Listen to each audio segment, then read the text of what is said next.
জামুরিয়ার নন্দীগ্রামে তীব্র চাঞ্চল্য।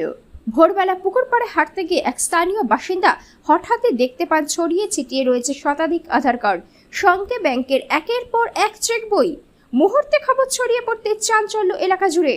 সাধারণত মানুষের সবচেয়ে গুরুত্বপূর্ণ ব্যক্তিগত নথি, সেগুলো একসাথে উদ্ধার হওয়ায় চাঞ্চল্য ছড়িয়েছে গ্রাম জুড়ে। স্থানীয়দের দাবি, এত সংখ্যক পরিচয়পত্র ও ব্যাংক নথি কোনোভাবে স্বাভাবিক পরিস্থিতিতে এখানে আসতে পারে না। কে ফেললো, কেন ফেললো, কোথা থেকে এলো, প্রশ্নে প্রশ্নে সরগরম গ্রাম।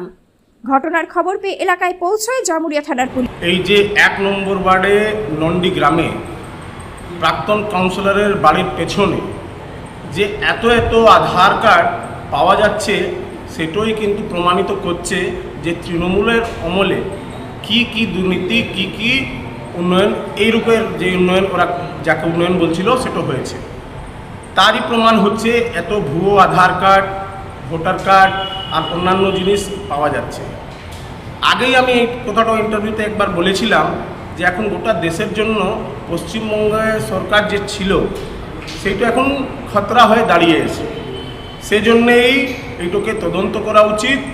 আর আমার মনে হচ্ছে যে রেশন দুর্নীতি বা কোনো অনুপ্রবেশকারী, সেটাও লিঙ্ক এখানে কিছু না কিছু একটি আছে, সেটা তদন্ত করা উচিত। তদন্ত করেই এটা জানা যাবে যে আসল বিষয়টা কী। ধন্যবাদ।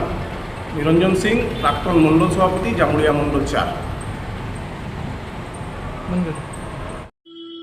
আমি ফার্স্ট আপনার মারফতে খবরটা পেলাম যে আমার বাড়ির পেছনে পুকুর পাড়ে দেখি 10-15টা আধার কার্ড পাওয়া গেছে।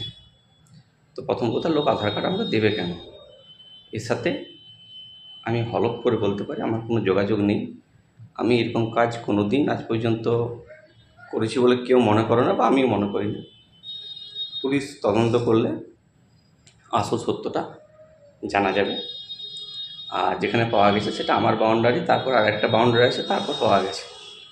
আর ওইদিকে আমাদের যাতায়াতও নেই, আমরা ফ্রন্ট রাস্তায় যাতায়াত করি, ওইটা পেছন দিকটা।